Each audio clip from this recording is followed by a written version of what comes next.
Rebecca Schillingberg, and my word is worthy. As I thought about this word, I wondered, who is worthy? And then it came to me, what I remembered was a story, a Christmas story about a little mouse. I want to share that with you. A long time ago, on the night that Jesus was born, there was a small mouse called Michael. Now, I hope you're not afraid of mice, because this was a very friendly one. He had big ears and a long tail and tiny eyes and a red sweater to keep out the cold. He was sleeping in a little hole just above a stream, dreaming, when suddenly he was awakened by a strange noise. He went out to look up in the sky and saw it was bright as day, though it was the middle of the night. And then he heard angels singing. Michael scampered over to visit his good friend, Owl, who lived up a tree and had a good view of everything. "What's all the noise and light about?" he asked. "There's a great commotion, all because a little baby has been born in the village of Bethlehem. Everybody's going to see him, so it seems," said Owl. "Bethlehem? That's miles away. I will go too," Michael told the owl. So off went Michael. There weren't any buses or trains in those days, so he had a long way to go. When he arrived, he was exhausted and messy. While he was cleaning and sorting himself, along came some sheep. "Hello, Miss Ewe," Michael said to one of the mother sheep. "Where are you going?" "I'm going to see the wee baby," said the sheep. "Can I come with you?" said Michael. The sheep asking, "Have you got a present?" "No," answered Michael. He didn't think of bringing a present. "Then you can't come inside with me," said the sheep. And into the stable walked Mrs. Ewe and her friends. As they left, Michael heard another sound. "Hello, Mrs. Cow. Where are you off to?" said Michael. "I'm here to see the new baby." "Would you let me ride on your back so I can see him too?" asked Michael. Cow asked, "Do you have a present?" And of course, Michael said no. "Then you cannot come with me," said Cow. She made her way into the stable. Michael was quite sad until he heard another visitor. "Hello, Hen," Michael said.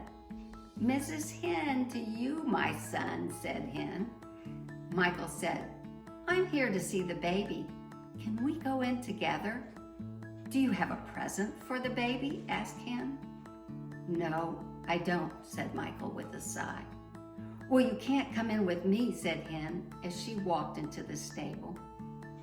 Michael was determined to get in, but he didn't know how, so he thought he'd walk around for a bit.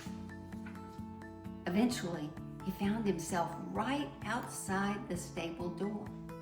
But just then, a cat came along and chased him away. Michael scampered to the side of the stable.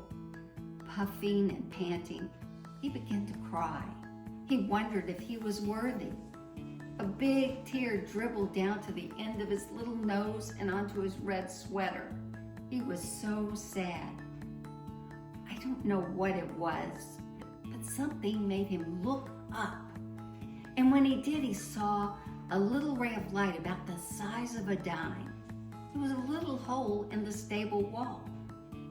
Michael wondered if he could climb up to it and get inside.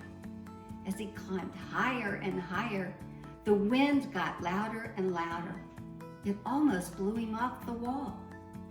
Finally, he squeezed his head into the hole. Then he squeezed his body in, at least all but his tail. Once inside, he noticed Mary, the baby's mother, was looking up at him. And then Joseph, the baby's father, began to look. They nodded and smiled their thanks to him. Then Michael realized that the hole in the wall was too high for Joseph to reach up and plug it. But the moment Michael plunked down in the hole, the draft stopped. Mary didn't have to worry any longer, and Michael could see everything. He saw the sheep give their wool to keep the baby warm. He saw the cow giving her milk to the baby when he was thirsty. Then he saw the hen laying her eggs and giving them to Mary. Michael stayed in the hole in the wall all night until the morning came. And then, when the wind stopped howling, he climbed down the outside wall and headed home. By the time he got back to the stream where he lived, he was very tired. His friend Al was there to greet him. He had heard that Michael didn't get in because he didn't have a present. "Oh, but I did see the baby," said Michael. Al asked, "What did you give him?" Then Michael felt his heart warm as he remembered. "I gave him me," said Michael, "for as long as he needed me." And today there's no better gift to give Jesus than ourselves. We are all worthy.